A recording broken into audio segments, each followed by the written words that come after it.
Hello, everybody.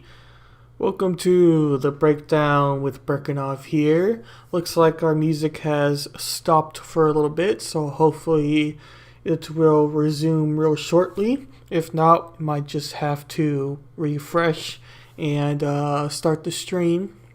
Or not refresh the stream, but refresh the video. Anyway, you get what I'm saying. But yeah, it's been a long time since our last episode here. And those who may have been fans or listened to my last episode, I'm trying to do at least 3 streams a week now after the spring break. And this is the first one getting back from spring break. Well, technically this is the second week, but all of last week I had some problems with the Wi-Fi here and other things happening within the room and just kind of hanging out with people. And I didn't really want to just rush and do a stream because I actually like to read the articles a little bit and kind of be informed just a little bit before I start these episodes. Even though I focus mainly on learning live on air with you guys and reading your comments, I still like to know at least a little bit before getting into the topics. So, yeah. And let's just say my room decided to be a little bit crazy, and I actually keep the room itself pretty clean. Because the last thing I want is, cockroaches or ants to get inside the room because of, dirty floors or breadcrumbs or chip crumbs or whatever, junk food snack there might be. But there's fire ants and like a wall, almost like a variant of a copper ants that are coming from the bricks and the windowsill into my room. And it happened a little bit in like the second week that I was in this room, but there wasn't like that many. I just thought, they got into the room somehow. It's, 1 or 2 ants isn't crazy. But this week, in the first couple days, there has been a ton going through the bricks, and that's why I keep looking up there, because I'm kind of paranoid about it. I'm not gonna lie, a little bit paranoid about that. Yeah. Anyway, so, I let the school know about it and whatnot, and basically it just came with ant spray. I mean, I already had ant spray because I'm not like I want to be living with ants in the room. And so they sprayed, and the person said they were going to let the supervisor know and blah, blah, blah, blah, blah. But really, I don't have too much confidence in the school resolving the issue, even though, you pay for the room fee or pay to live on campus, pay to live inside the dorm, pay to live inside the room, blah, blah, blah. You get it. So that has been an interesting week and a half, and I was just too distracted to do a stream on that as well. Yeah, exactly. I paid to be there in the first place. Exactly. That's basically my point. That is basically my point. So I'm a little bit frustrated with that, and ironically, that's also kind of why I wanted to do the stream on education and trying to fix it, because I'm in school to be a special needs teacher, so that is all good. But there's just so many issues within public school, let alone college, in the United States, educational system or blah, blah, blah. So I kind of always have been wanting to do a stream week or a couple weeks or maybe even a month just on this topic and really dive into the details and dive into my own solutions I have in my head or just different ideas for trying to make the system better or what we should model it after. But ironically, as I was trying to say earlier, and I lost my train of thought, was the ants and what's happened with the room have kind of accelerated me to want to do the educational stream now instead of a little bit later. And I'm going to be spending a week talking about education at least. And then on Thursday, I'm going to be doing an educational how to fix stream with my co-host on my Twitch and everything else. And next week's it's going to be on his YouTube channel. But it's going to be about education. And I'm really interested to see his ideas on what he plans to fix the educational. He's not a teacher or anything, but he's pretty smart and usually comes up with ideas that nobody really thinks of besides himself. So that's always interesting. Loans are another big thing, and a lot like free education is something that we're definitely going to be diving into. Not so much for this episode, but I definitely want to talk about fixes and ideas that could resolve the situation, and free education is one of those. That comes up, especially when you start getting into the political angle of how to fix education, and not so much like inside the school system, if that makes any sense. Because a lot of what the United States has troubles with is within the situation, because you have your school boards and your educational oversight committees or whatever else, and they're the ones that set the curriculum for what they want to do in your particular state. So, for example, in Texas, where I am, they set how many hours in college you have to take for government, for not education, for English, for science, for arts, for whatever. They set a certain amount of hours in what you have to do to fix the situation or to resolve the situation, or that's how they set up their curriculum. And I have a little bit problems with that, because you can go into, I'll just take my own example, education, and I'm having to take art appreciation and biology, geology, history, government. All these sort of topics don't necessarily really relate to the degree or to the job I want to have. And that's with every system in college, and for that matter, you could even go down to high school. Not every high schooler knows what they want to do in the future for their job, but there are definitely high schoolers that know what they want to do, or at least know the area they want to have a job in, such as, computer science, or maybe biology, or for me it was teaching. I knew I wanted to be a teacher for a long time, really, even before high school, and I'm kind of an exception to that role, because not many high schoolers really know exactly what they want to do at that point. But there can be a lot of changes just from that level alone. And we're going to get into a lot of the details, but this first stream, I more wanted to get into the statistics on the U.S. education by state compared to the world. We're going to watch a video from more of a democratic view on how to maybe fix the educational system, and then we're going to end with a more conservative viewpoint on how to fix the educational system, and we'll give my ideas on those two videos and articles. And then tomorrow, I'm probably going to be streaming twice, once for my podcast, where we go over the news, and then a later stream for my second stream on education, where we might actually start getting to more details and more actual solutions to fix this issue, as the GOP paste Q. I don't know if I said that right. I'm terrible with names.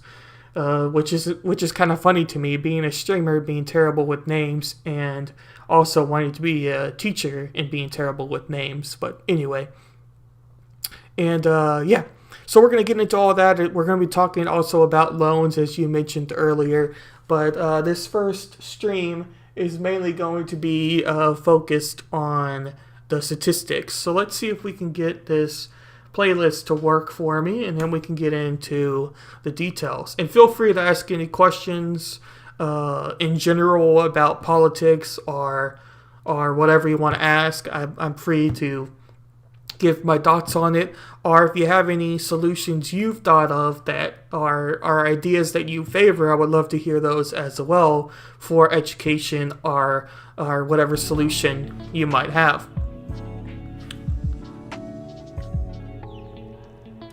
Let me fix this volume real quick. Alright, so if anyone's watching right now, just let me know if the volume's a little bit too high or if you can hear the music a little bit or not. I'm still kind of playing with the sound settings for everything. So we'll dive into those. It looks like this playlist is not wanting to cooperate. I'm going to test one more thing just to make sure that this command works for the Thursday show, because I want to make sure that I got the command to work. So I'm just going to do this as a test. Yep, alright, so it has worked. I need to probably capitalize this, but we got that alright. Alrighty, so I'm not sure why this playlist is not wanting to work. I'm going to give it a second go here, and then we'll start back on the topics. Yep, alrighty. Maybe we just need to rewind this a little bit.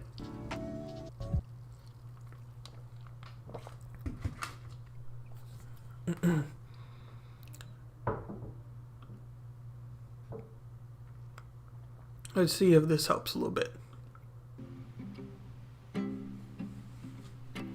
Alright. Oh my gosh, come on.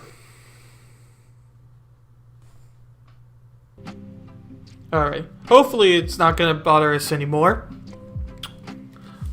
But yes, just let me know if you think the volume's a little bit too high for the music or anything like that for anybody who is watching now or maybe gonna watch here in the future.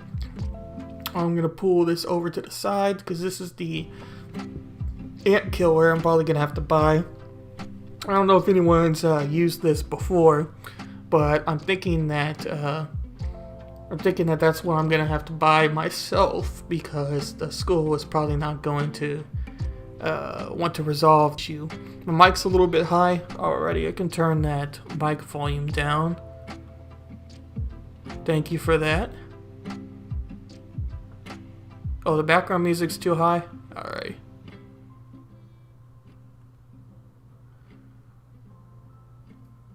Yeah, I'm changing it on Streamlabs right now. It looks like we're a little bit better now. The mic may be still a little bit high. We can turn the mic down just a little bit. Yeah, we'll turn that down. Yeah, that should be a little bit better. Yeah. Because I have a blue Snowball, and I mean, it's not the best mic, but it's definitely not garbage by any means. It's not like a super bad headset or anything. But last time I did my stream, people were saying that they couldn't really hear the background music, so I was playing with the volume just a little bit.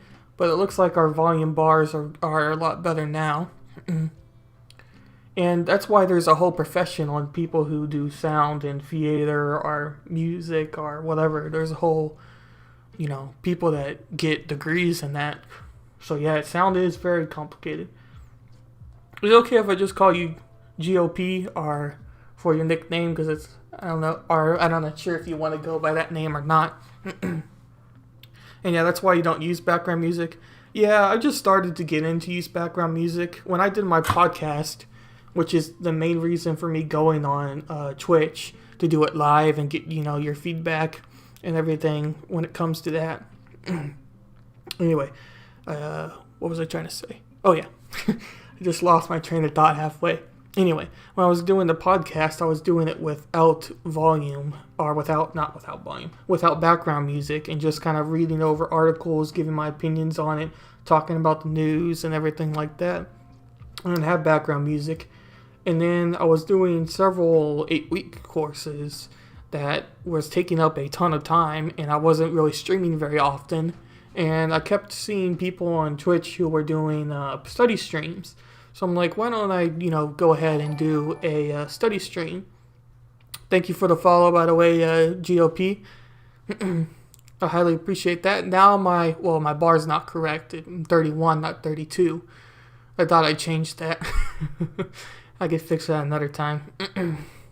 Yeah, I haven't changed my alert thing yet from the zombie. It's just generic right now.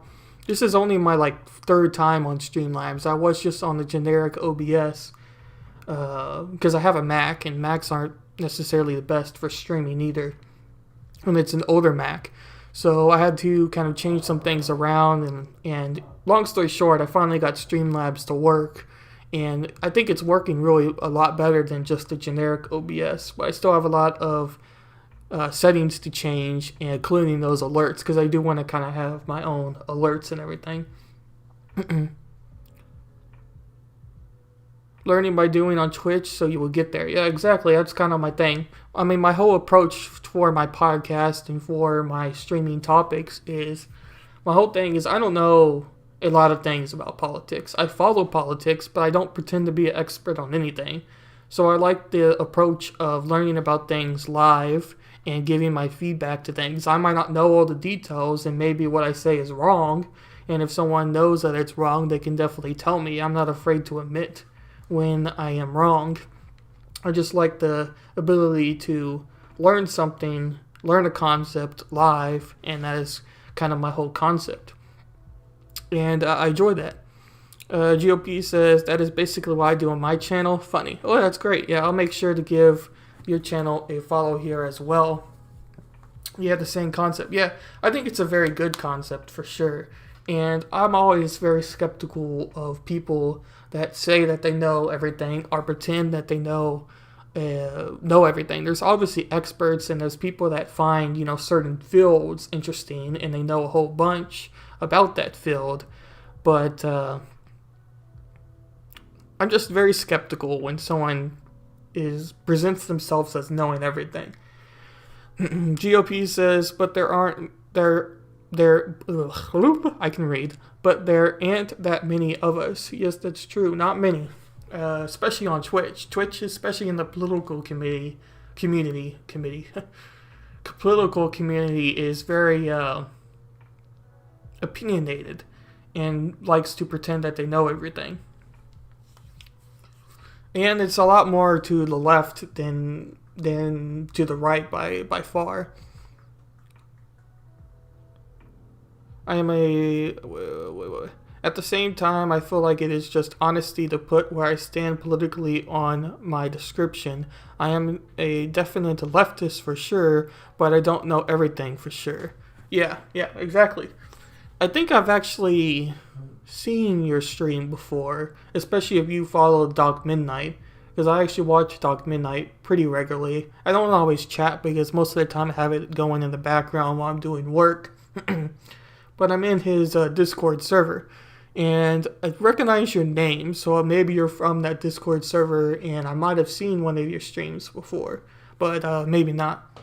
But I do recommend checking out Doc Midnight if you want to follow any like COVID news or any of his guests or anything like that.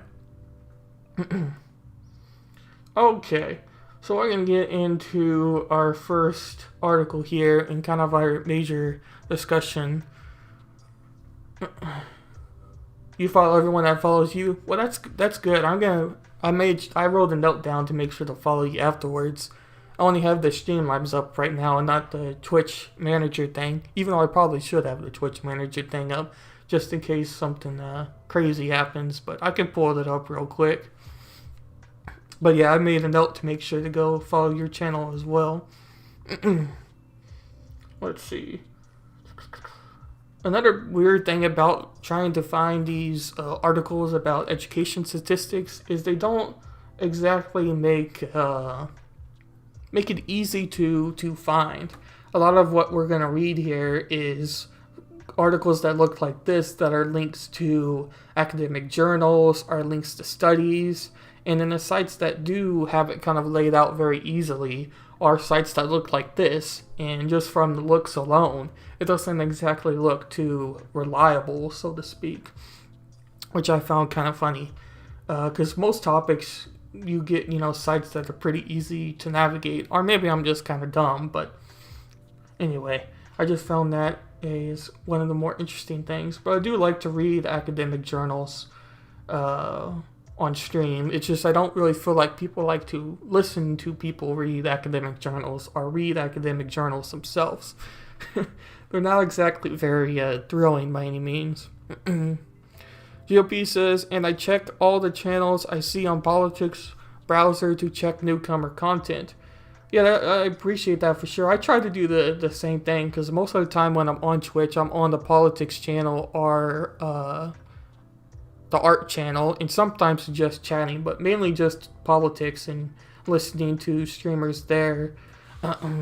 Like, especially in the mornings, I like to listen to Bleep Blomp Ben on his morning show. Now he goes a lot more hours during the day, but he used to just do early mornings for me. And I found his content very interesting. And then you have your other content that I would watch later, but mainly through political channels.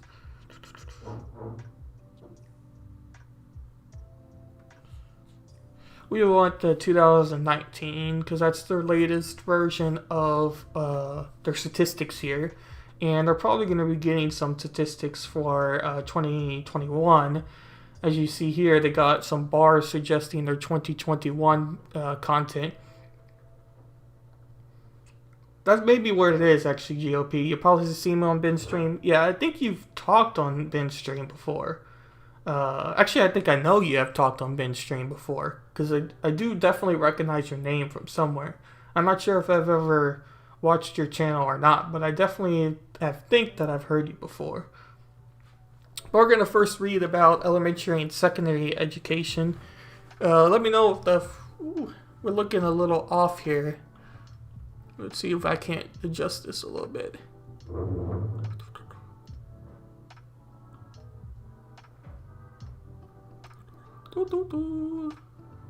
We at the side. Aha.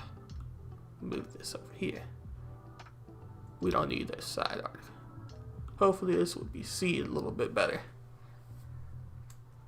We'll increase the font size a little bit. Not that. No, wrong way. How? Okay. Just do this. Alright. Looks like we're a little bit better on the font size now. Okay. Well, we'll go ahead and read just this first paragraph here. Overall, public school enrollment rose 28%. From 39.4 million to 50.6 million between 1985 and 2019. This reflects a pattern of annual increase in total public, elementary, and secondary school enrollment, which begins in 1985, but fluctuated during this period, with the fall in 2019 enrollment of 5.7 million being 3% higher than the fall in 1985 enrollment of 5.6 billion. About 10% of the elementary and secondary school students were enrolled in private schools in 2019, reflecting a decrease from 12% in 1985. So obviously, the school enrollment numbers are increasing, even when you take in consideration of the population increasement. That doesn't make any sense. Basically, what I'm trying to say here is, even if you take the account of the population is going to get bigger as more people, get produced. That's a weird way of saying it, but as more people come into the ward, you would expect a bigger population size. But even if you take that into account with averages of the amount of people who are school aged or children who are in school, it's still at a much higher rate. So you're just having more students in general in the public school system. I think it was either in Louisiana or Arkansas that, no, it wasn't. It was in Florida. It was in Florida where one of the teachers, the state passed a law. I believe this was in Florida. The state passed a law basically stating that there could only be a certain number of students in a classroom. I think it was in 23 or 25 for students. And every class had to have that amount of students or less. And obviously that seems like a good idea because the students who are in the classroom are going to be able to get a better education in that classroom. The teacher is going to have more interaction with the students. There's probably going to be a better educational standard for the students that are involved. It all sounds really good. The problem was, how was the money going to be coming from that situation? So in other words, if you're going to decrease the amount of students you can have per classroom, when your average classroom size now is in the 30s, it's going to be very hard to just simply reduce the population who's in the classroom without adding more classrooms or more buildings to have more classrooms. And it's just simple thinking. It doesn't take a rocket scientist to figure that that's going to be an issue. So because of the way the bill was structured and how everything happened, long story short is they didn't really have a time range on how fast it had to happen. Instead, they basically said, we want you to do it now and you better do it now. So because of this, they simply just left individual school districts to come up with the money and to come up with a solution for doing it. There wasn't a generic solution that the state of Florida passed to resolve the situation and to allow for, I don't know, maybe say 5 years for there to be enough classrooms to do the particular law that they passed. Instead, they just gave it to the individual school districts and said, figure it out. And because of this, most school districts had to drastically increase tax prices. And when you're talking about a state like Florida, which is a swing state, but does have a largely Republican constituency or population, I guess you want to say, and the people who like the Florida mans that live in the state, there's obviously going to have a lot of people who have problems with paying higher taxes to be able to do more classrooms and to have less people in each classroom.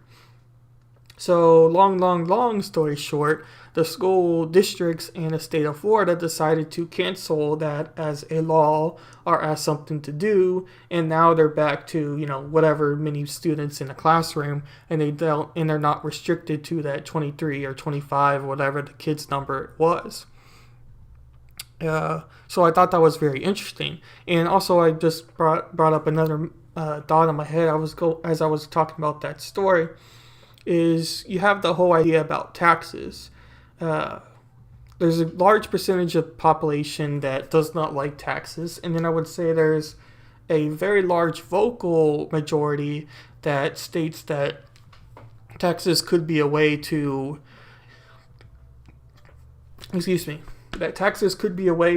expand things and change what we are as Americans and policies we have. And what I mean by that is, if we have higher taxes but we have universal health care, or if we have higher taxes and our education is better, then it's worth the higher tax rate and giving more money to the government, to the machine, to be able to produce a better educational or better healthcare system. A lot of people in general would be happy paying higher taxes if the solution that comes from it fixes the problem. The problem with that is that there's a very large majority of people who maybe aren't necessarily as vocal about it, are simply not willing to pay those higher tax rates, even if the change that comes from it would be a good change and be better for the United States, or even for just their state, if you want to take it to a state-by-state basis. And of course you have your minority populations, not by like race minorities or age minorities, but minority parties, I guess is a better way to put it, like the Libertarian Party, that simply state that taxation is theft. So you have a very wide spree of things and how people view taxation, but in very general terms, people are simply wanting to have more money in their pockets than they did the day before. So if higher tax rates by the general population is not something that's usually very well liked. And I think we kind of saw that in an example of Florida. Even though a smaller class size might have been able to help the situation and help the schooling system, it didn't exactly stay there because of what happened. I don't know if I explained that particularly well, but that's kind of what I was thinking from reading that first article. But we're gonna read these next two articles, our next two paragraphs here. Can you see this? There we go.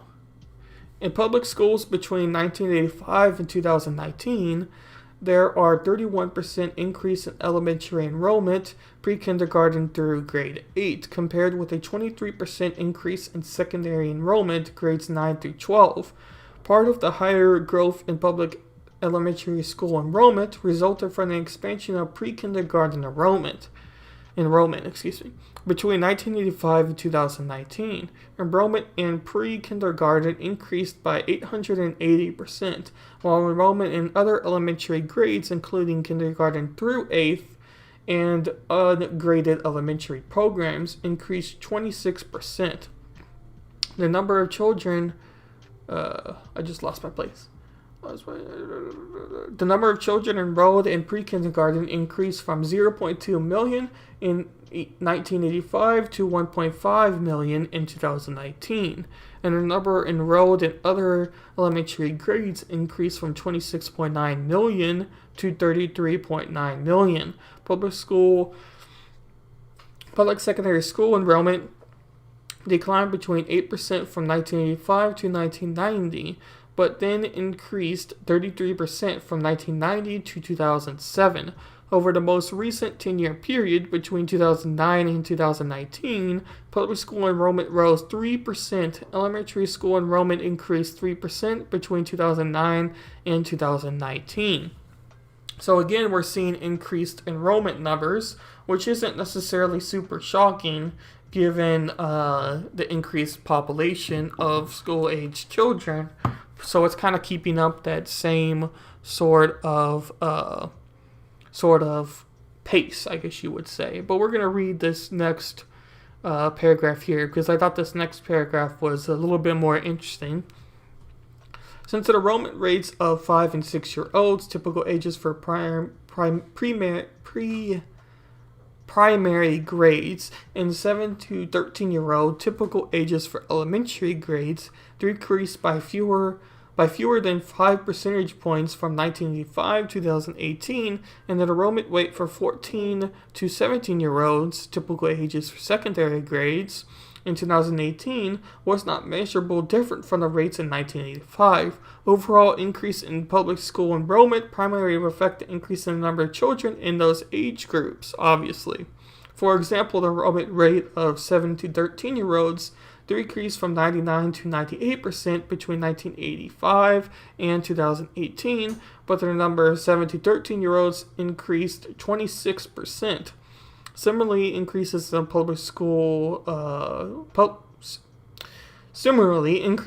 public secondary school enrollment are more reflective of the 12% increase in the 14 to 17-year-old population between 1985 and 2018 than of the enrollment rates for 3 years, which were not measurably different, about 95% for both years.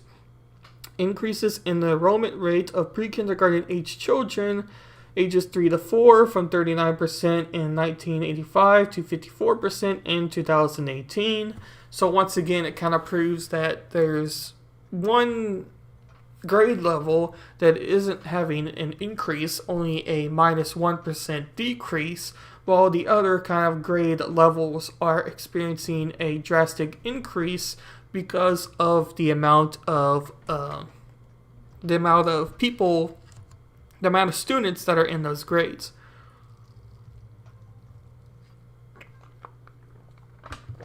We're going to go to our next article here. So this is by the Gutman Library, and we were going to talk about the state rankings here. Should we do the state or should we do general? We'll do condition of education. We talked a little bit about educational statistics. We're going to get into some state numbers here in a little bit.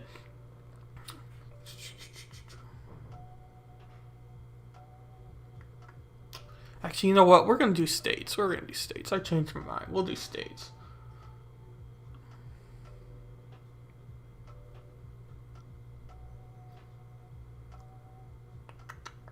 as we wait for my slow computer to load. Let's see if there's no more so far. Fingers crossed on that one. Alrighty. We probably want the 2020.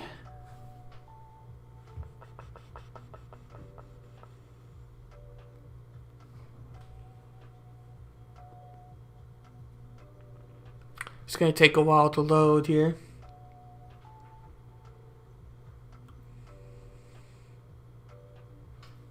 Come on, you can do it. I'll wait for this to load. What do you think is going to be some of the datas from all of this? I need to have a separate tab. I'll make a note of that while I pull up this, just to make sure there's nothing too crazy. But what do you think is going to be the results from all of this? Because I think that there's a lot of general feedback that comes from people thinking about states and education. Like, obviously there's a lot of rivals between, neighboring states and whatnot, and wanting to be, the best state out of the United States. And a lot of states tend to have kind of judgment factors against them, like Florida, like I was mentioning earlier. A lot of people tend to think of the Florida man and Florida being a little bit crazy. And then with the COVID stuff, depending on what political party you're a part of, you either think that their governor is doing an absolutely amazing job, or their governor is absolutely dumb and causing many deaths and managing COVID extremely bad. And most of the time it just depends on what political party, what viewpoint you think based off of your governor. So I would be interested, before getting to see the actual state statistics and whatnot, which state is, the best state for education numbers, are things like that, in teacher salary, revenue, and all that. Because make no mistake, under the structure we have in America, most things do come down to money and wanting there to be some sort of profit motivation relating to the degree plans and everything.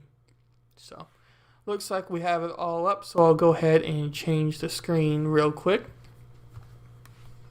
So we got our feedback here of chat things. Probably gonna, let's reshape this here a little bit. We'll do some on-air production.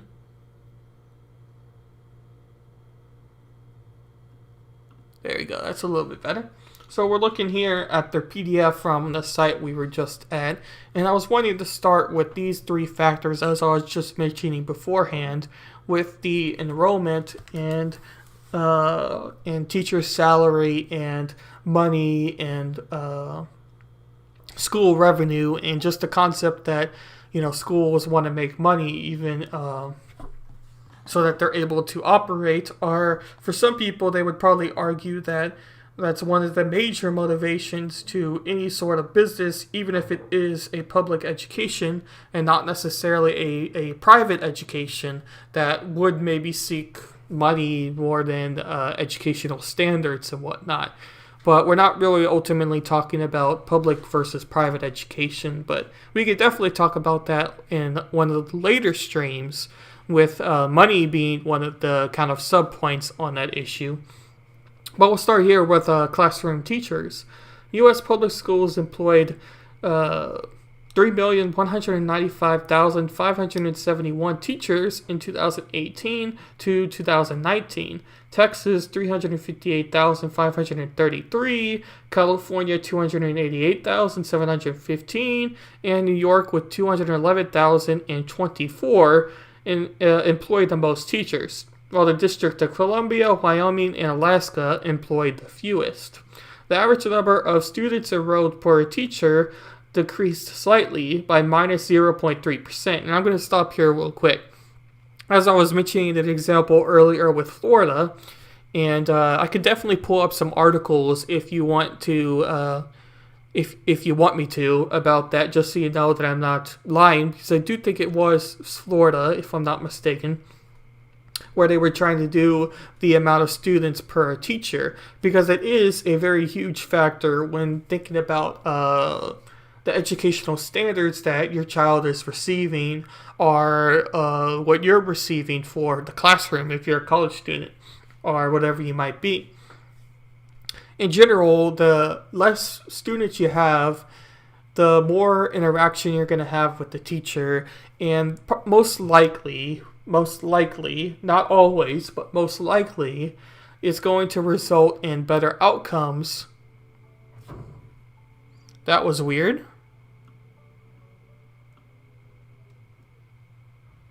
Most likely, it's going to result in better outcomes for your involvement.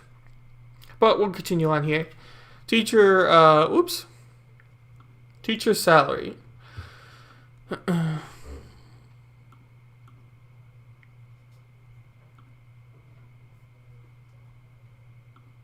1 second here. Alrighty. I don't know why it stopped, but anyway. The national average public school teacher salary is for 2018 to 2019 was $62,304. But state teacher salaries range from those in New York with $85,889, California with $83,059, and Massachusetts with $82,042 at the high end, while West Virginia, New Mexico were at the low end. The national average one-year change in public school teacher salaries from 2017, 2018 to 2019 was 2.5%. The lowest one-year decrease was Louisiana with minus 0.1. It'll be interesting to see what the numbers are going to be based off of COVID and teachers, in a large part, having to do online school. If the numbers are going to go down because of COVID, or what the numbers are going to be that every school system in the United States and in most states had to change the way they were doing school. We're going to go down here to see if we get into some more feedback to what we're kind of looking for, what I'm looking for here. So here we got a chart that's talking about operating public school districts, so how many districts there simply are. We don't really have to pay too much attention to that, but it is noted that districts have a very large involvement in what happens with your particular public school and what your student or what your kid is going through in high school or junior high or in college. The district has a very large involvement, and the state has a very large involvement into what happens in the public education system.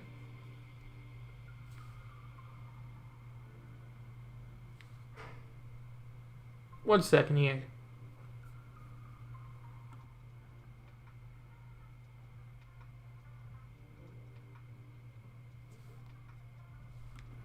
I think someone just pulled the fire alarm again.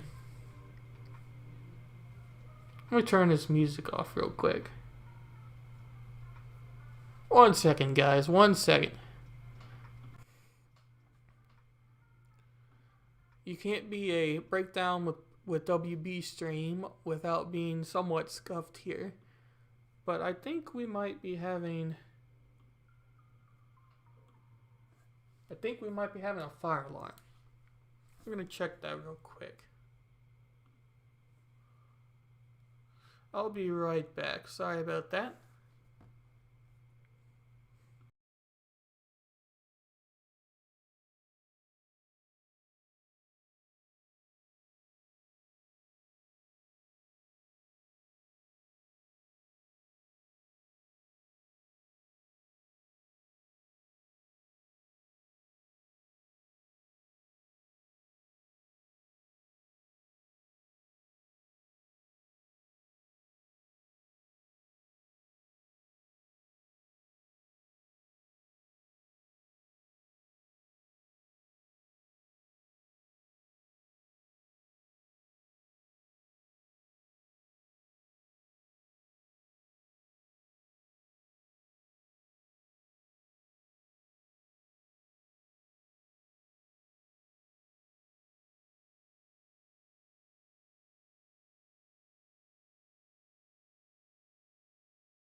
I don't know if anyone could hear that sound on stream or not, but it is definitely very loud. Not as loud as the main fire alarm. We had one literally yesterday that was ear piercing. Definitely woke people up from their naps, that was for sure. But yeah, I don't know if you can hear that on stream or not, but there's definitely some sound, but there's not the fire alarms going off or anything like that. So, kind of weird.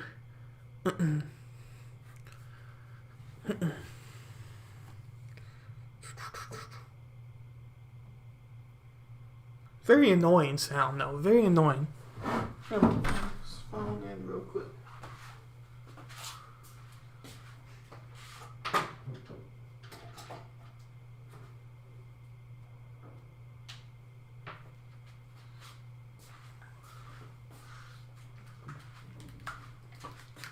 Okay. Let's see if we can get back to reading some articles here and not listening to that annoying sound. Probably no one's watching right now. Anyway. Okay. So, I don't know if anybody is watching right now, but if you are, I could definitely look at your state. But this is a good breakdown of all the states, even though the site does look a little bit sketchy, really. I thought we could start from here because it was a good general layout of all of the states and an easy way to get to the data. I'm not sure necessarily if all the data is 100% correct, but they're getting their data from the Census Bureau and other more kind of reliable peer-reviewed or academic journals. So I don't really think that their data is necessarily wrong. I just think it's kind of all compelled on, or all made into this site. I'm not sure if compelled is the right term for that or not. And yes, in case you're wondering, that is a fan. I've had people ask before.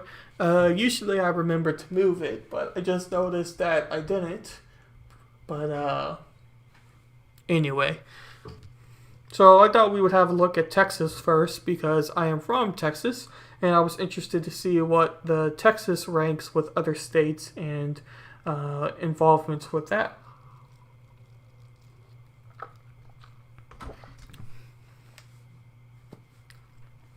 Okay.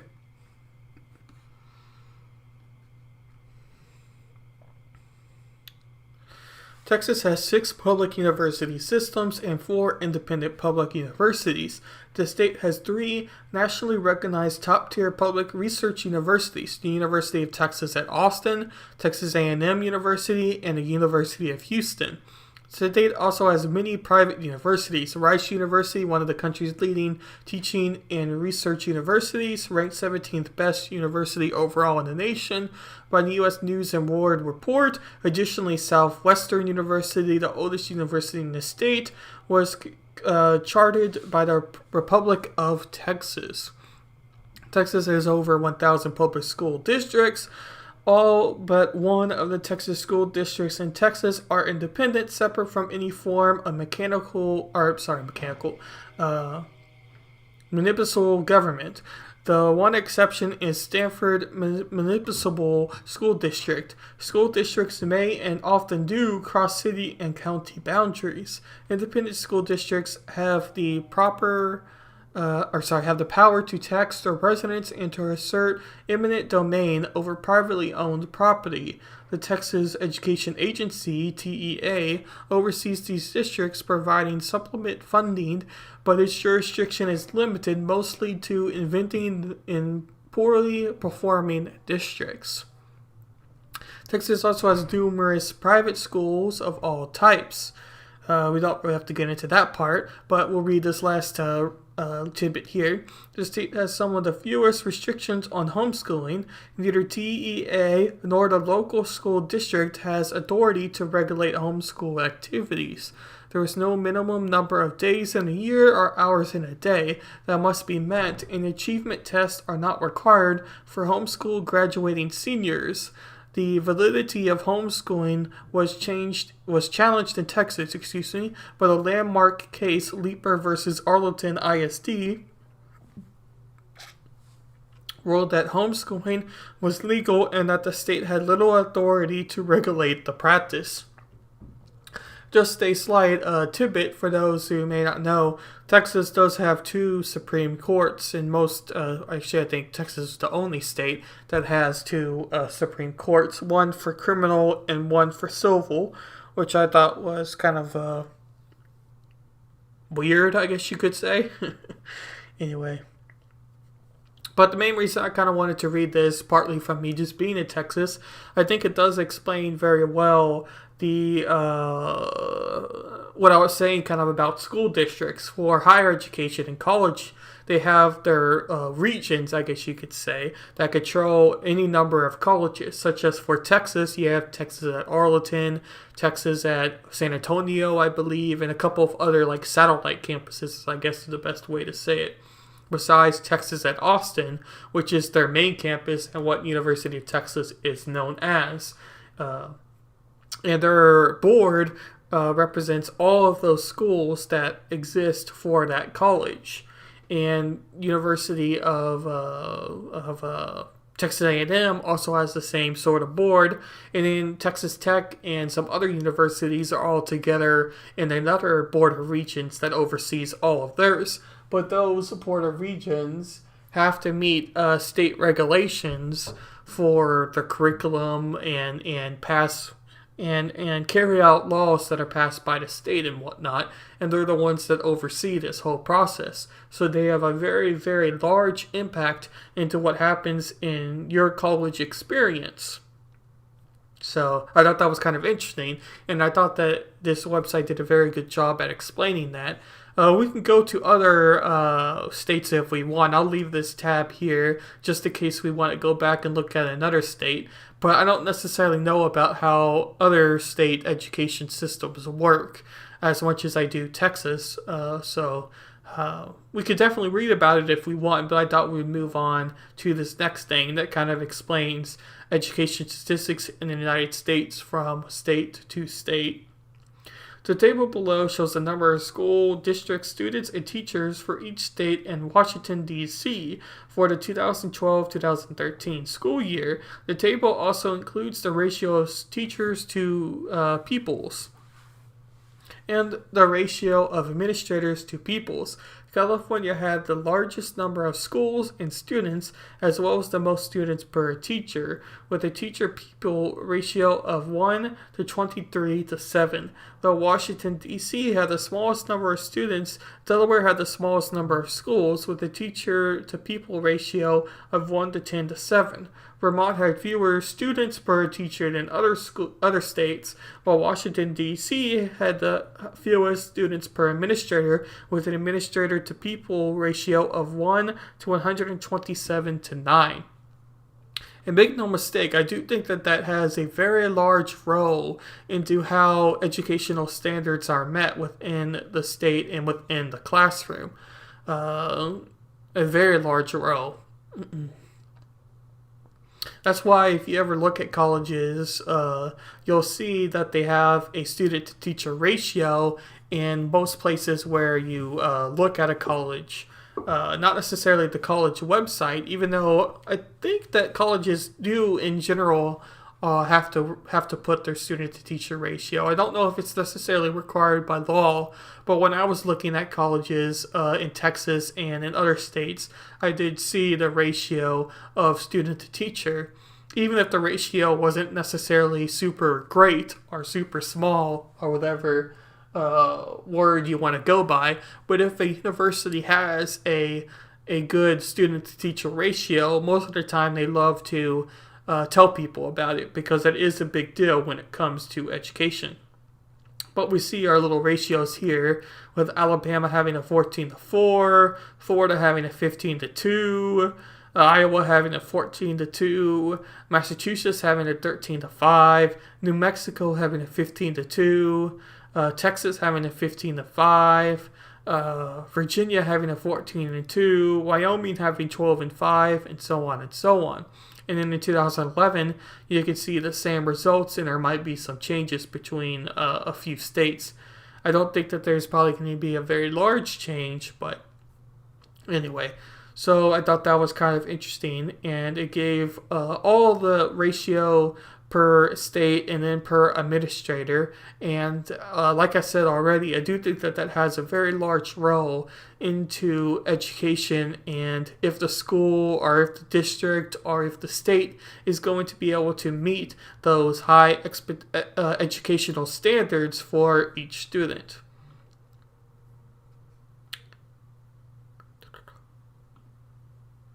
Where did I have this? Okay, or a little bit. I was going to compare it to the award first. Should we do that, or should we go ahead and play the first video? Let's see. We'll read a couple articles here. This is by The Atlantic. American Schools versus the Award. Expensive, unequal, bad at math. The U.S. education system is mediocre compared to the rest of the world, according to an international rankings of OECD countries. More than 500,000 15-year-olds around the world took the program for international student assessment in 2012. The test, which is administered every 3 years and focuses largely on math, will include minor sections in science and reading, and is often used as a snapshot of a global state of education. The results published today show the U.S. trailing behind educational powerhouses like Korea and Finland. Let's see if we can pull up this chart here. Ooh, I can't see anything. Alrighty. So the United States is here with their mean score. Where was it? Right here. 481 was their mean score. And we're kind of basically in the middle of this chart compared to China, Hong Kong, Singapore, Korea, Finland, Canada, Poland, Belgium, Germany, Austria, Australia, Ireland, Slovenia, Denmark, New Zealand, Czech Republic, France, United Kingdom, Iceland, Latvia, Luxembourg, Norway, Portugal, Italy, Spain, Russian Federation, Soviet Republic, blah, blah, blah, blah, blah, and I missed a few when going down. So the United States is kind of in the middle based off of kind of the major countries you tend to compare the United States with, being, first world or, first world countries, is I guess a good way to put it. America is struggling at math.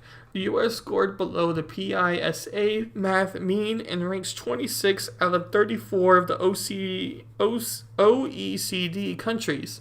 The U.S. math score is not statistically different than the following countries: Norway, Portugal, Italy, Spain, Russian Federation, Soviet Republic, Lithuania, Sweden, and Hungary.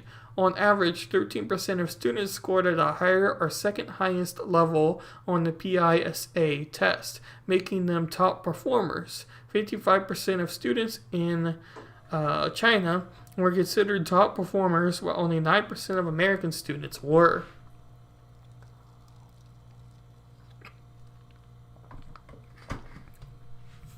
One in 4 U.S. students did not reach the PISA baseline level 2 of mathematics proficiency. At this level, students began to demonstrate the skills that would enable them to participate effectively and productively in life.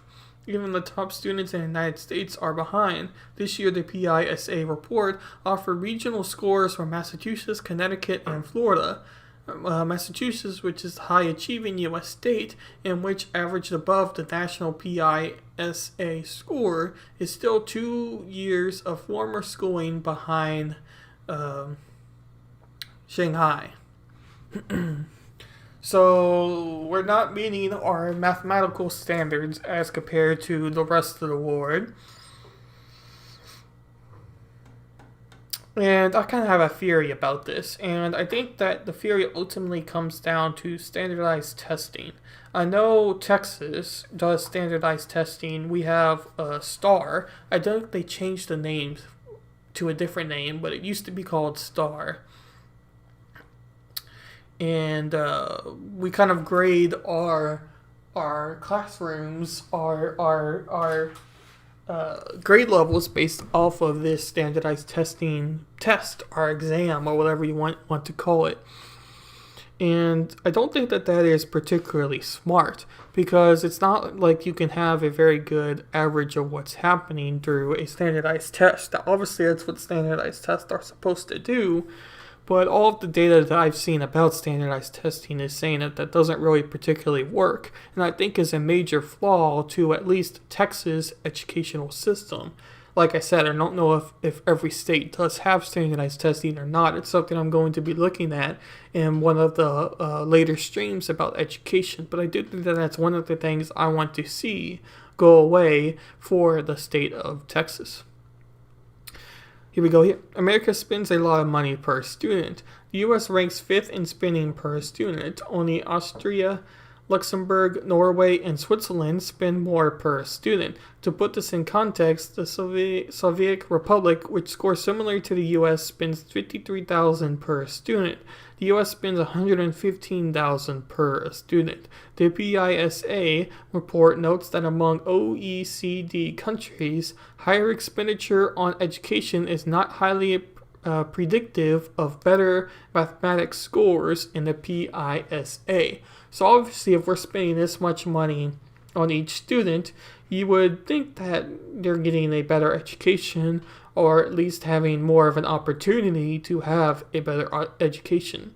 But I don't think that is necessarily ultimately the case in what we're seeing for the U.S. education standards and public school standards, most importantly here.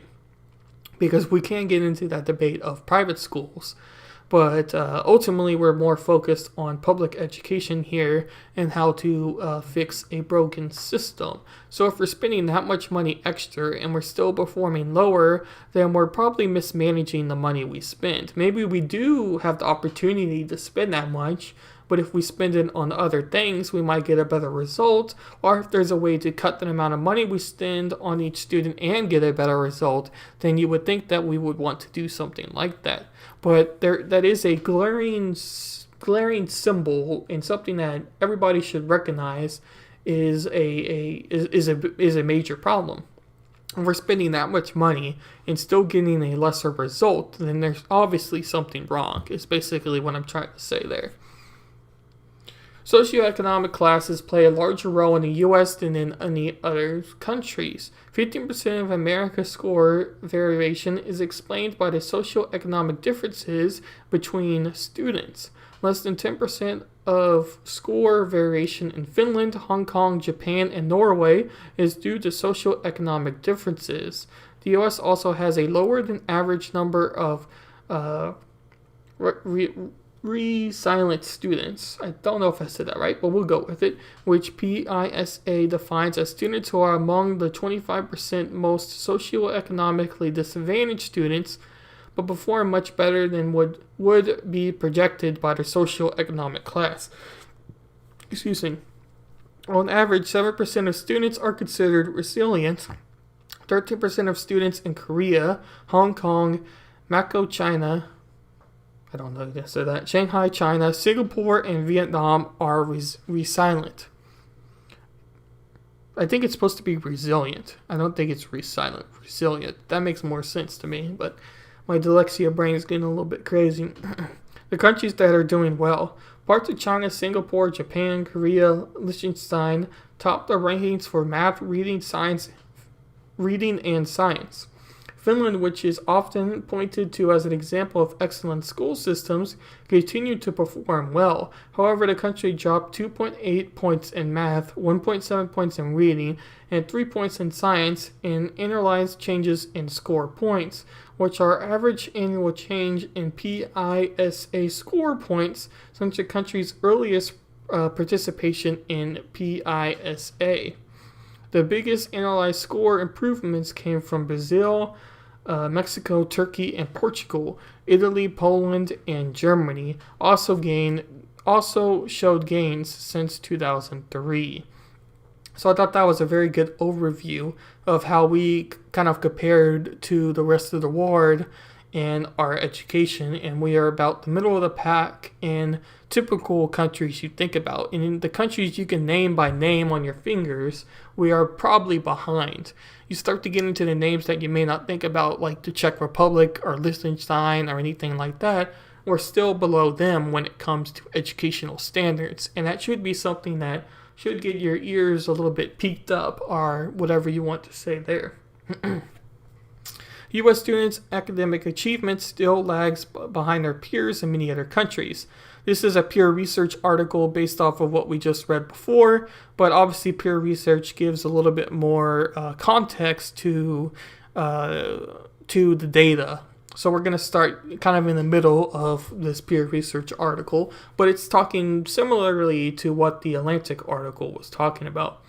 The average 4th grade NAEP math score in 2015 was 240 on a scale of 0 to 500, the same level as in 2009, and down from 242 in 2013.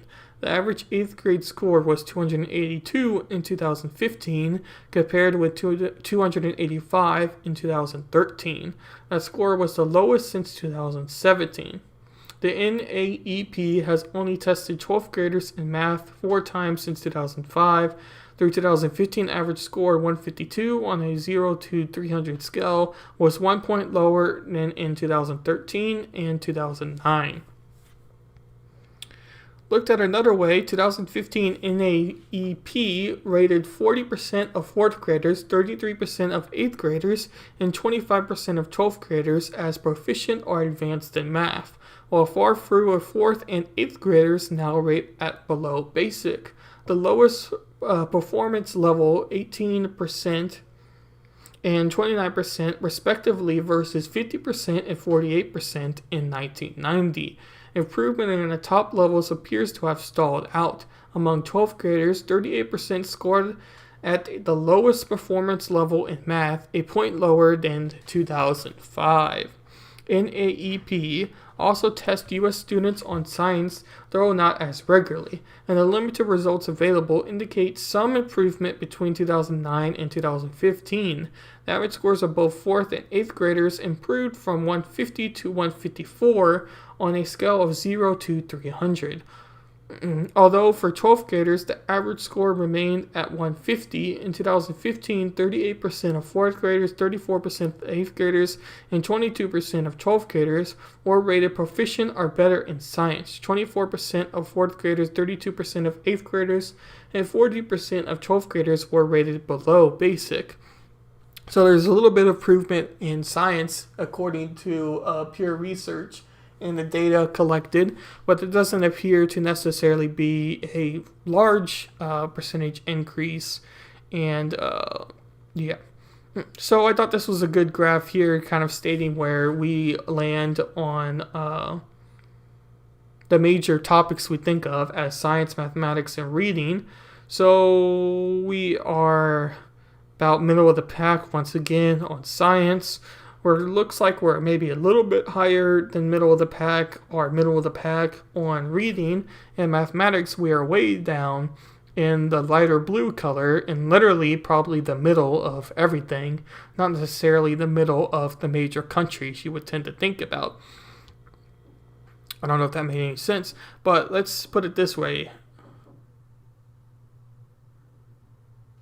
Yeah. So that's just that's a little bit sad. I think. Yeah. I mean, to me, the educational system is just so broken that it's so obvious that we need to do something to try to fix what is going on here. And it just doesn't. There seems to be a big push from a lot of people wanting to change the educational system. But I don't know if there's as big as a push as there needs to be, because I think there's just so many glaring issues and concerns I have with it. Ooh. Looks like this peer research article didn't want to load up, so I guess we'll just end that there. It was kind of comparing some states, but we've already kind of looked at some state numbers. I could definitely pull that back up if we want to look at it. Anybody watching now or whatever, I could definitely pull it back up. But I thought we would get into our first video here about the broken educational system, and she gives a little bit of ideas on how to fix the problem and go from there. But we'll just get right into this video, and I'll let her kind of speak for herself and about all of the concerns that she has with the educational system.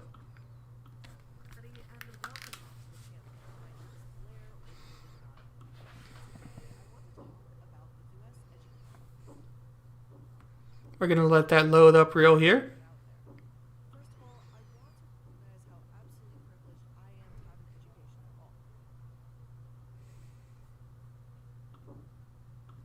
Going to move some things around real quick, see a little bit better. Oh shoot.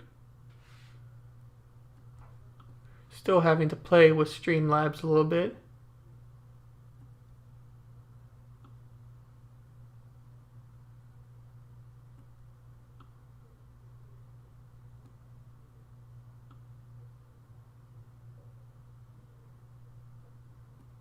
We'll just keep it here. Be a little bit cut off. No, stop. Sorry about this real quick here.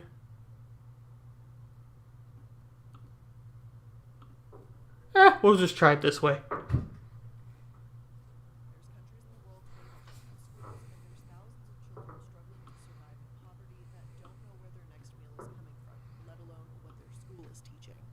I'm not trying to say that advanced math, science, and history should not be taught, just that there's other subjects that personally might be a little bit more important considering today's global economy.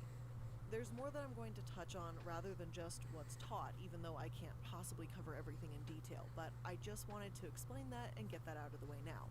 Some of this is going to be opinion, but I'm going to do my best just to present the facts to you with as little bias as possible as always. So, with that being said, let's dive right in and get a clearer picture of what the United States education system is like and how it got so broken. Let's get into it. In recent years, we've seen more articles, more videos, and more discussion about what's being taught in school. YouTube videos like Don't Stay in School have gone viral, stating how ridiculous it is that we know the mitochondria is the powerhouse of the cell, but we're clueless when it comes to taxes. How we know the different classifications of rocks, but basic first aid isn't mandatory. So many people can relate to this, and it sparks some worthy discussion about the education system.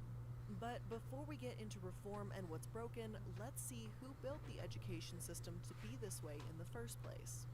It turns out a man named Horace Mann is credited with creating the public education system.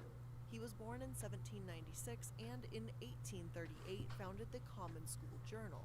His 6 main principles were the following. By the way, if you want to look at a good video about education from kind of a more anarchist viewpoint or anything, you should definitely check out the documentary The Monopoly on Violence, which is on YouTube, and it might even be on Netflix and Amazon. I know they were trying to get on Netflix and Amazon.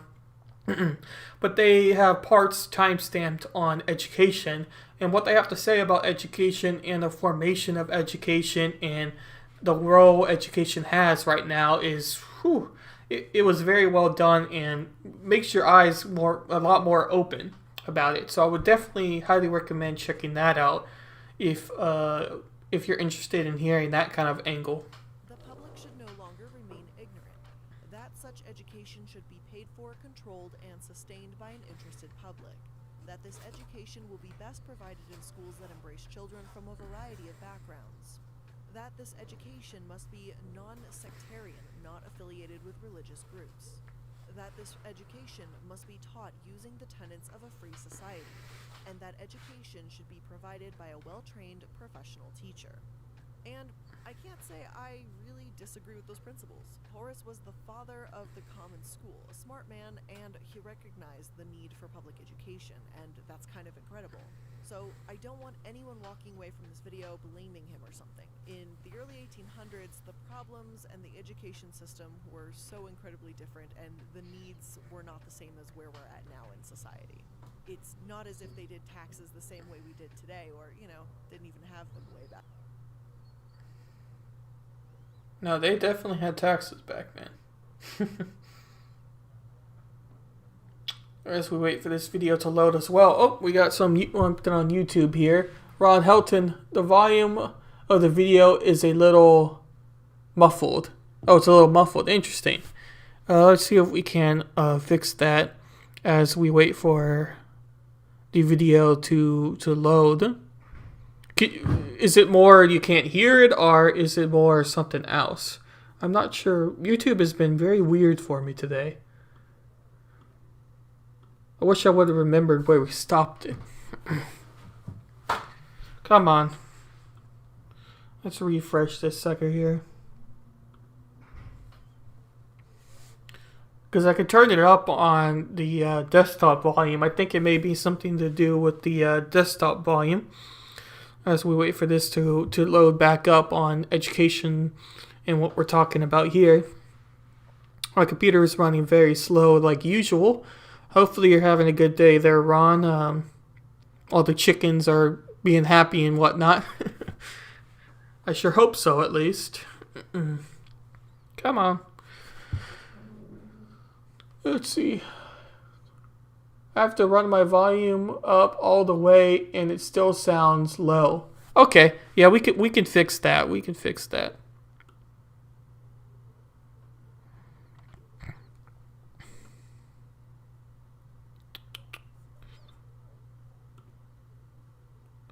Alright, this should be a little bit better. And that's kind of incredible.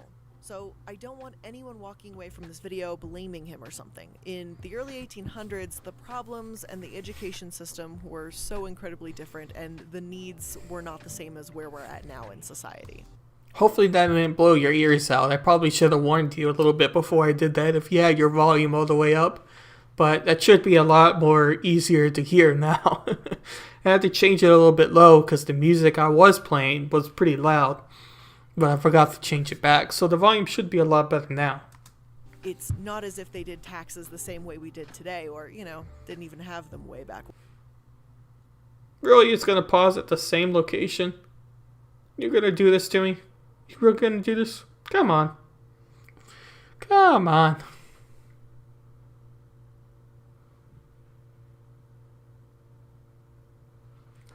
The hens were...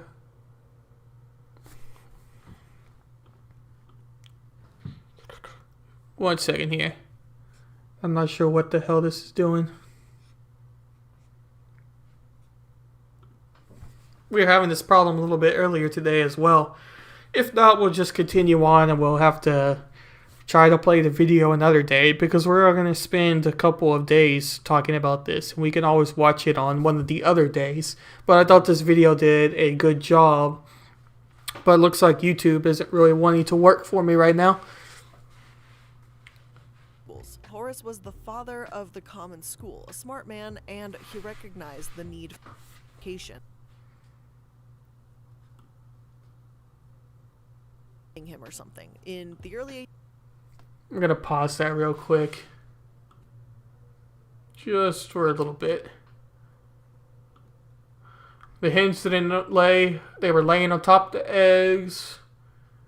Only 3 yesterday. Oh, wow. That's not much at all. Somewhat better.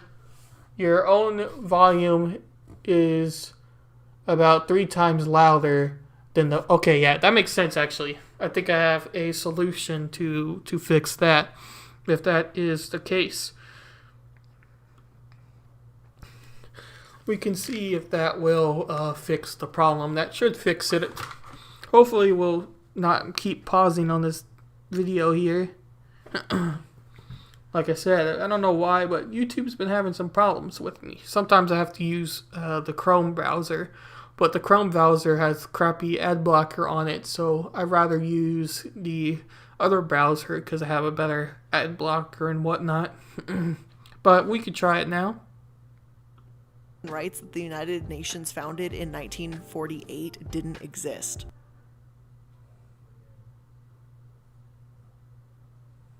Alright.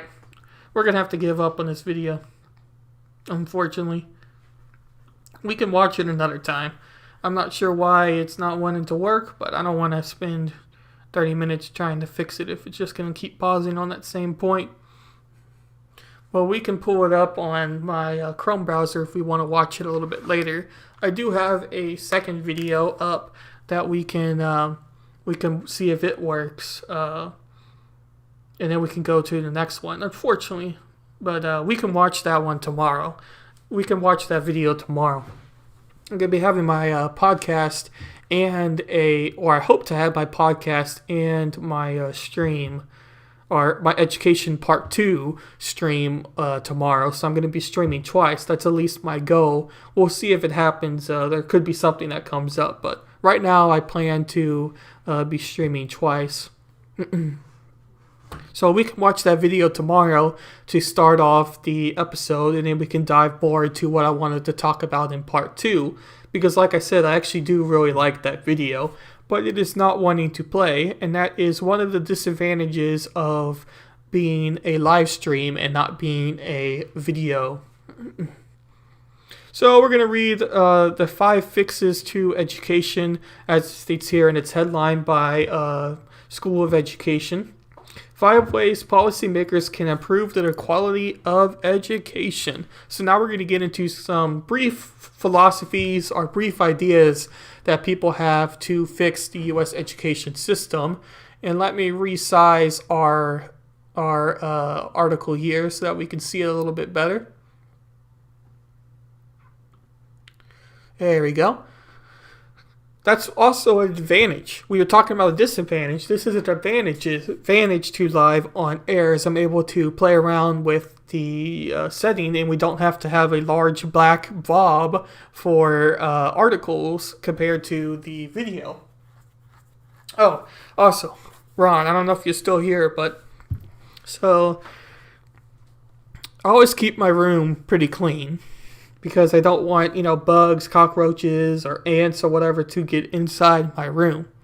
Well, long story short, about a week ago, I started to have a couple of ants, getting in, fire ants getting in, mostly fire ants, which is an outdoor ant. You probably have them in Oklahoma, I would think. But they're not really supposed to be indoors. And I found that very odd.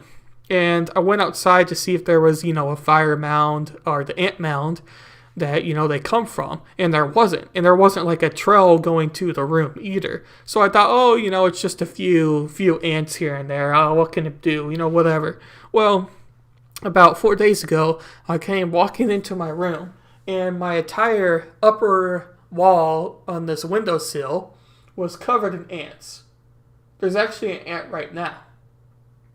I keep looking up. If you see me on stream and I just look up, it's because there's ants there. Or I'm trying to see if there is an ant. So, long story short, I was like, dang, this is crazy. So, I went and bought some spray just to get those ants that were there and away. And then I let the school know, because it's not like they're sugar ants or ants that come inside because, your floor is sticky or you left out a donut or whatever it might be. They shouldn't really be. So anyway, long story short, I let the school know, and it doesn't really look like the school is going to really be doing that much, which is unfortunate, to try to fix the situation here. So long story short, I think I'm going to have to buy some ant removal spray or whatever to keep them out. But I also found where they were coming from. They're coming from the bricks, and there's a lot of ants that are coming from inside this brick area that's right above the windowsill. Maybe I could be able to show you here. I'm not sure if it's going to show that well. But like up there is where the ants are. You might see some of the dead bodies, right? Probably not. You would have to zoom much more to see it. But you can see that there's a crack. There's a crack in the windowsill. Right here. Right? Yeah. Okay. So that's where they're coming from. So I went outside to look, and I saw towards the end over here that there's a hole in the bricks, and a lot of ants were crawling out of it. So I know where they're coming from. And it makes sense because the hole is located right above that windowsill, and all they would have to do is get into the bricks there and come out through the entry point and blah, blah, blah.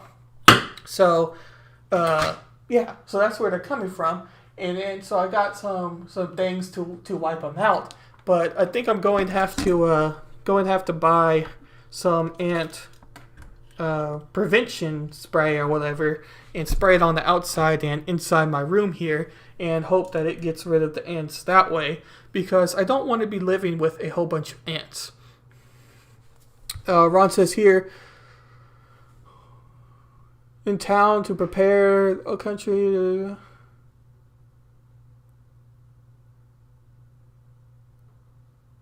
Yeah, you get fire ants too, or ants in general. I don't know. The chat is hard for me to read here. I apologize for that. I'll change the setup a little bit, make it a little bit easier for me to read this next time. Usually I'm able to see the restream chat pretty good. Maybe we could do this. 1 second here. I'm going to try something. No, stop. I'm still playing around with my settings here. Oh, it's not going to...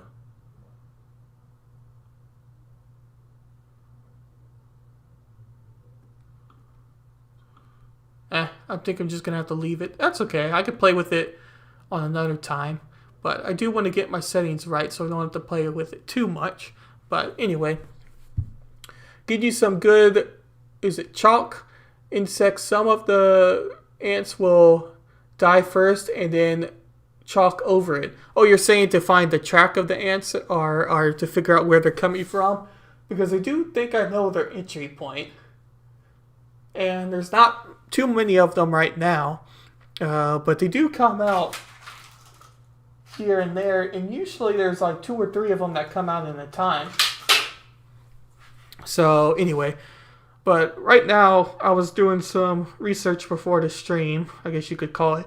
And I found this product here that's from Raid or whatever. And it's supposed to prevent the bugs from getting in. You just kind of spray it on the outside of the door. Or in this case would be the windowsill. But I don't really think that is a great product by any means. Obviously it's got some good reviews, but I'm not really sure if I want to do that or not.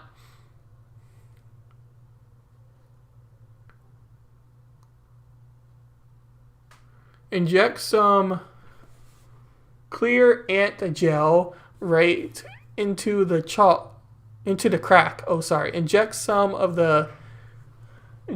clear ant gel bait into the crack, then fill it with some chalk. Oh, I see what... Okay, got you. So you're... Okay. I think I know what you mean. Basically, because you don't want to just use spray, because all the spray does is just kill the ants on contact. It's not preventing them by any means. So it's not like it really does that much. But you're saying to get some bait and then put chalk over the crack so that they're not able to get through the crack and still able to access the bait. Because ultimately what you want to do is kill the queen ant, and therefore it would kill all the ants related to it. I think I know what you're saying there. Okay, that makes sense. So you say get some clear... Hot shot makes a good clear gel bait. I'm going to write that down real quick.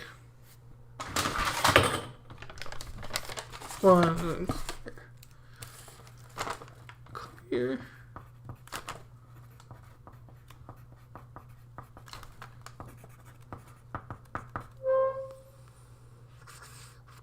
And then we'll put a hot shot. Yeah, I can look at that. See if they have that in the store. Really the only store around this area is Walmart and Kroger. I think there is actually there's a home store. I don't think it's Home Depot or Ace, which are kind of the main ones. I think it's something else. I think there's even a Tractor Supply. I don't know if that for a fact or not, but I'm sure that they probably have something there. They will take the bait back to the ant nest. Yeah, that's the goal. What I don't want is them to take the bait and then explore around the room and not go back to the ant nest, because that's the problem with having it inside the dorm room here. Is I don't want them to be in the room. Like I don't like.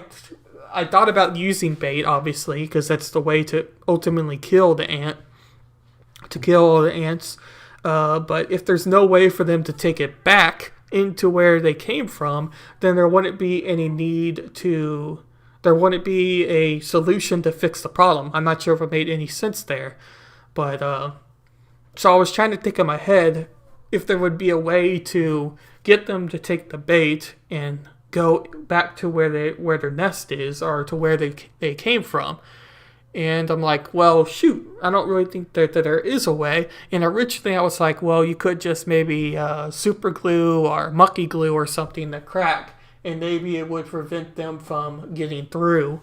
And I'm like, I thought it could work, but I'm like, they still got through a whole bunch of bricks and things. Like, I don't really think that mucky glue or super glue or anything like that is going to really solve the issue. They're still going to be there, and they're probably going to find another way to get in because they're ants. Home Depot and Walmart does sometimes. Yeah, probably. That is why I said you should chalk it after putting in the bait. Just a general chalk, or are we talking about some sort of like special chalk? Because obviously I know what chalk is, but I'm not sure if you talk about some sort of special chalk or whatever it might be. I don't really, yeah. Anyway,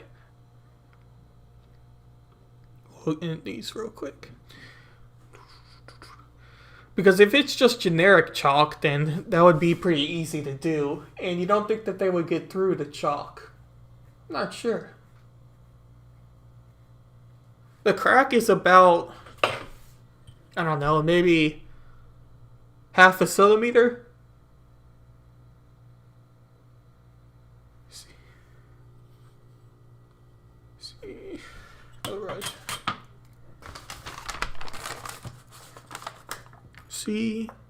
CAULK.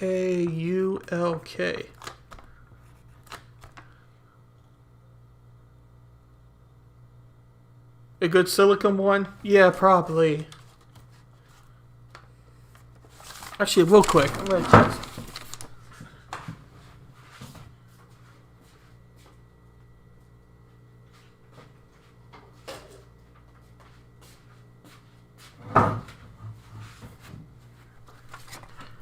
I'm gonna make sure I get a visual here.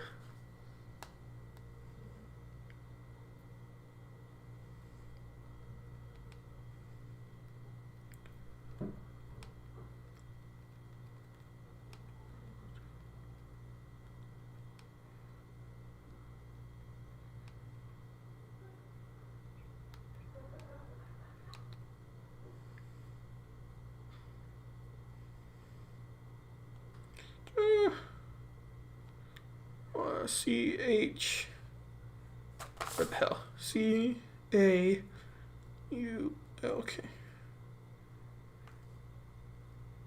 Oh, okay. Gotcha. Yeah, I was thinking something different. I got what you're saying now. Gotcha. Yeah, that makes a lot more sense in my head now. Oh, that is funny. That makes a lot more sense. So that's kind of what I was thinking about monkey glue in some way. They're obviously not the same thing by any means. Yeah. That makes a lot more sense. You might get a self-containing tube can that might have to buy a chalking gun. Yeah, I have the images up here on my phone. I mean, I probably could have just pulled them up on my computer. I don't really know why I went to get the phone, but it's whatever. But anyway, I have them up on my phone here, and I've seen this definitely before. Excuse me. I've seen this before. They have like the individual like tube capsules, I guess you would call it, and then they have the much bigger kind of like guns on the picture too. But yeah, that makes a lot more sense. Yep. The only other question I have, which doesn't make entirely too much sense, but I'll just go ahead and ask, because why not, is with the clear gel for the ant bait. Yeah. Would you have to let that dry first, and then you put the chalk, or whatever you call it? I'm just going to call it chalk. I'm probably saying it wrong, but then you put the stuff over it, or can you just do it right after? I think you probably just do it right after, I would think. I mean, within reason. You wouldn't want to, do anything crazy. I'm just thinking here.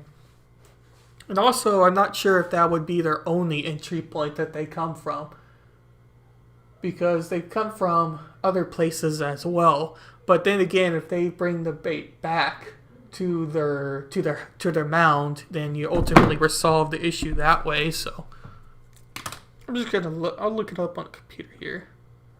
No.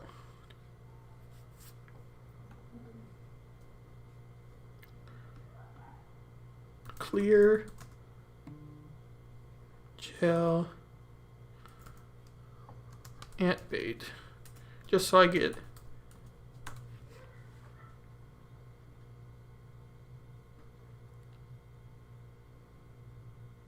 Oh yeah, I saw this before.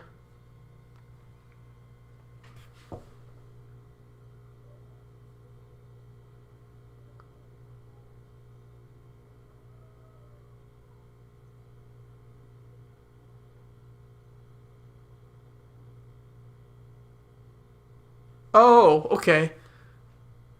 Right. Yeah. Right. Yeah, that makes sense. Yeah, yeah. That's after you said that, yeah. I mean, I'll probably buy both just in case. Because, I mean, it's not like the product necessarily goes bad, and they might come from other directions. Yes, this one here is what you were recommending. So, yeah, okay. Yeah, because I could buy this stuff first, and if it doesn't work, or somehow they're still getting through, I can buy either the stuff again and the gun and seal the crack that way, and that would probably work its magic. Yeah, that makes a lot of sense. Yep. Mm-hmm. Okay, I like that idea.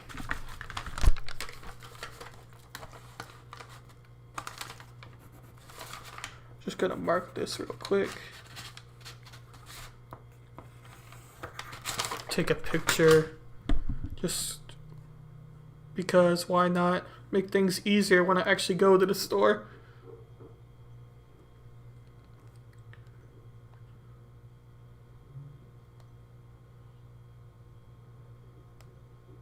Okay. Alright. So I think we resolved that issue. For sure. But yeah, I'm serious. I came into the room and there was legitimately probably 30 ants on the wall. Like a legitimate 30 ants. And I've lived in Texas for enough years to know the general type of ants, and I'm like, this is not a sugar ant. This is not a indoor ant that occasionally gets inside your house, or in this case the room, because you left your donut out. And then earlier today, like I said, I went outside and I saw where they were coming from outside, and yeah, so I was like, well shoot, now I know that it's definitely coming from inside the bricks. And sometimes there's a mix between two different types of ants. There's like a bigger black ant that's almost like a variant of a carpenter ant. And I was researching it, and they usually do live in bricks and in house, structures, and occasionally in trees. So they're kind of like a variant of a copper ant, like I just said. And then there's the generic fire ant. So there's like these two different types of ants that are getting in. and they're both getting in from the same hole, is what it really looks like. And as I was mentioning earlier at the beginning of all this, there's not just a generic fire ant mound that's just outside my window or anything like that. And all I would have to do was just dust a little bit of the poison, I guess you would say, and kill the queen that way. So it wasn't an easy fix in that way. But yeah. The only thing would be if they come in from other directions. Because they've done that before. They have done that before. Anyway, we can move on from the ants, but I think that is a good idea for sure. I thank you for that, Ron, because it was kind of annoying because I went to tell the resident's life and the CA, who is like the head of the dorm, one of the heads of the dorms, like, hey, I'm having fire ants get into the room. And all they really did was come in with some spray and sprayed, the windowsill. And I'm like, look, the ants are still coming. Like, there's a reason I have, a pile of dead ants on the windowsill and on the ground, and I'm having to sweep like every 2 days just to pick up the ants. So I'm like, look, I don't want a temporary fix that works for a couple hours. And the lady was like, oh, I'll let my supervisor know. Well, now it's like 2 days later, and nobody's, come to the room or done anything to spray, the outside of the building or anything like that. So we're stuck where I'm going to have to figure out what to do. So that's why I was kind of thinking originally, like I said, with the monkey glue and just trying to seal the crack and see if that would work. But then I'm like, well, they're still existing in the wall, so they'll probably find some other way to get in. You really have to kill the ant with some sort of bait. So yeah. I place a dab of gel on the outside where they are trying to come in, and on the inside works good. Yes, put a bed of gel on the window where they come in as well. Yeah, of course. I'm definitely going to be doing where they're coming in from with that giant crack. And then the outside is a hole, probably like this big, maybe a little bit bigger. It's a decently good size hole, I don't know, maybe 4 centimeters size, I guess you would say, if you want to get a generic measurement where they're coming from. And I could definitely try to either put the gel spray and kind of block the hole, or I could do another type of bait and see if we can get them that way, just because the hole is decently sized. So I'm not really sure if trying to do it that way is the best. There are probably more than one nest. There's probably more than one nest. Seeing multiple nests. What? Multiple nest.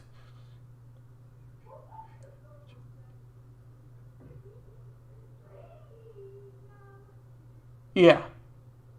Yeah, I think there is more than one nest for sure.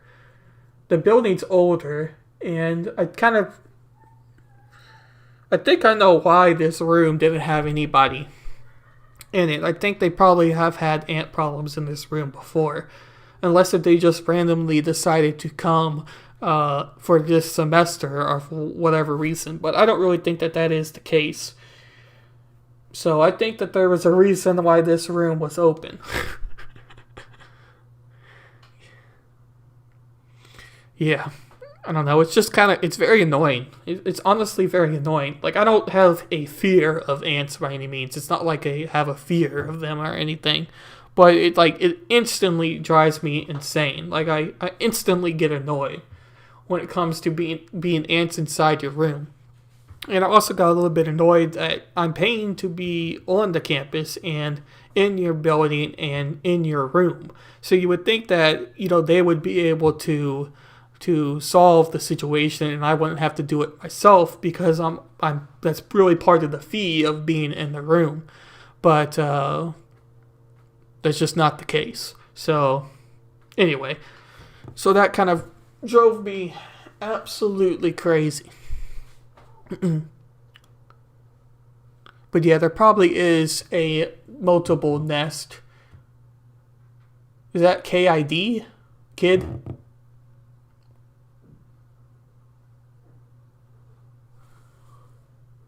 Multiple nest as a kid. Oh, you're saying a story. Okay. I got you. I misread that. But there may be more than one nest that's going on here now, but I see what you're saying now.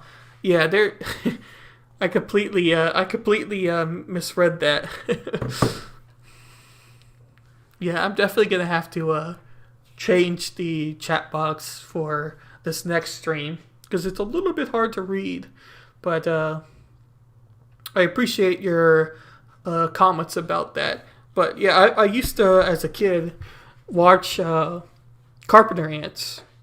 Was it carpenter? No, not carpenter. Leaf cutters is what I call it. Leaf cutter ants, where they would have a giant trail heading to a tree, and you see the ants carrying the little leaf, and then you see more ants, and they're all crawling along, and you can follow this trail all the way back to their original nest.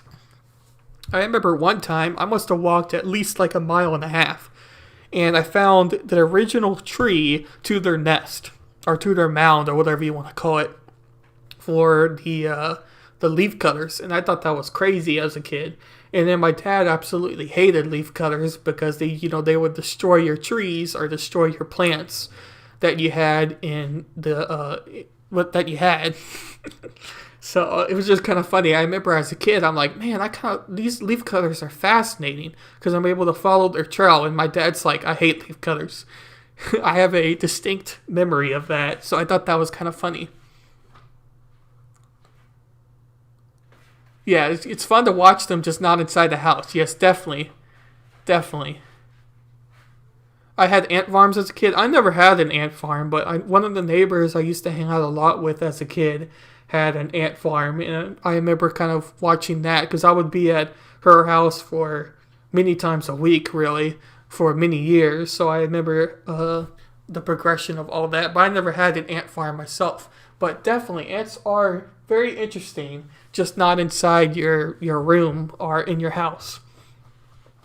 It's just crazy. It's honestly just crazy. Okay. Let's get to this next article here. I don't think we're going to be spending too much longer because I do have to end here pretty soon before the dining hall closes. Even though the other one's open till 11, but I don't like the other dining hall. It's pretty nasty. But we'll read the first point here. Acknowledge and address overcrowding. A study by the National Center for Education Statistics found that 14% of the U.S. schools exceeded capacity. Of course, the problem is concentrated and disproportionately affects low-income and minority students. For example, approximately 1 in 5 Chicago public school elementary students start the school year in overcrowded classrooms. Overcrowded classrooms time and again have been shown to be less effective. Teachers are spread thin, students don't get the attention and or personalization they require. Students lose interest, which plant the seeds for dropping out. Teachers and students feel increased stress, if I can read. Jeez. RAFL, yeah. I cannot read today as well, so this has been an interesting stream even before you came on. But in general, I do agree that the student-to-teacher ratio matters. What they were saying a little bit earlier about, social economical class, there's a lot of statistics and evidence that I still need to look into for that. But there could be some improvement relating to that as well, because in general, black schools tend to be underfunded compared to other areas, such as poor communities and whatnot. So there is something to suggest that is one of the more problems when it comes to the schooling and public education in the United States. But really the theme I find the most important here is the student-to-teacher ratio, because in my experience of school and from data that I've seen and the research I've had to done, the student-to-teacher ratio does matter quite a bit in the education you're able to provide for the students. Make funding schools a priority. States contribute 44% of the total education funding in the United States. The Center on Budget and Policy Priorities reports that 34 states channel less funding into education on a peer student basis than they do prior to the recession years. Between 2008 and 2016, local school districts cut a total of roughly 297,000 teaching jobs. By the way, we just read an article not too long ago about how much the amount... Let's repeat. We just read an article earlier that was stating the amount of money we spend per student in the United States is usually a lot larger than any other first world nation and how much they spend per student, yet the results of average math scores, reading scores, science scores, and other subject scores are a lot lower. So the idea that just spending more is going to help the solution is not going to fix the problem. So I definitely disagree with their second point there. I guess it would depend on where you're spending the money on that are at least changing. Okay, let's put it this way. If you still spend the same amount of money, but you change where the money goes to and try to fix our educational system that way, it might work. In other words, the more money we spend per student isn't necessarily a bad thing if what you're spending it on helps the school and helps the student and has a good, high quality education. But that being said, right now, and how much money we spend per student is not meeting those high educational standards that we should be hitting as the first world nation and where we rank compared to most other countries in our average math, reading, and science scores. So there's obviously something wrong with that. Address the school to prison pipeline as their third point. That's where it's kind of talking about their minority communities, usually talking about African American communities and being a lot of times poorer communities, and their school districts where they have to go to are most of the time underfunded and don't provide the best education because of that. And in a large part it's called a school to prison pipeline. But we'll just read what they have to say about this here. More than half of the African American young men who attend high school in urban areas do not earn a diploma. One of these dropouts, nearly 60%, will go to prison at some point in their lives. The school to prison pipeline issue is complex, and its contributing forces include suspensions that disproportionately improve young African American men, in school arrest and zero tolerance policies, with harsh punishments that were put in place after the 1999 Columbine shooting. Man, I cannot read. None of these patterns are being openly noted and discussed. Policymakers can make concerned steps away from feeding the pipeline by focusing on restorative justice and keeping young people away from the justice system whenever possible. Ironically enough, we talked about restorative justice on Anna Volta's show this last week, where we talked about the justice system. And restorative justice is focusing on the criminal and the community that got affected with the criminal's crime and trying to change the criminal to not have a repeat behavior on that person, compared to recidivism or incarceration philosophies where simply you just treat the jail or prisons like a storage facility and don't focus on trying to help the community or trying to help the criminal who got caught, whatever you want to call it there. The fourth thing is raise standards for teachers. Studies have found that, not all surprisingly, that underqualified teachers are tied to poor outcomes for students. The good news is that this is one of the most straightforward areas where policymakers can have an impact. They must clarify standards for teaching, seeking licenses, and raise standards in areas where students' outcomes are lowest. They have something about the No Child Left Behind Act. Not surprisingly. 5. Put classroom running and curriculum building decisions in the hands of community. Before I read what they have to say about that, as I've said multiple times really already, right now the educational system is run in a large part by the boards and the State Board of Education and the individual ISD board that kind of controls the regulations that the state passes to the legislator, or the curriculum, or the amount of hours they want to spend on certain subjects, blah, blah, blah, blah, blah. And that's run by these agencies and usually appointed individuals by the governor. Well, in some states they're appointed. Now, here in Texas they are elected, but that's besides the point if you're talking about the main education board. But ultimately, I would have to say that the more focus you put on the community, the better the outcome is probably going to be. Now, mob rule doesn't always do good, but I would like to have a more educational philosophy that focuses on the individual than trying to make everyone fit into the same box, because not everyone is going to fit into that box that is set by the educational board and curriculum boards and whatever and whatever. Not everybody is going to be a scientist. Not everybody is going to be an engineer. Not everybody is going to be a doctor. So to try to make everyone become a doctor isn't always really a smart idea at all. The No Child Left Behind Act let's try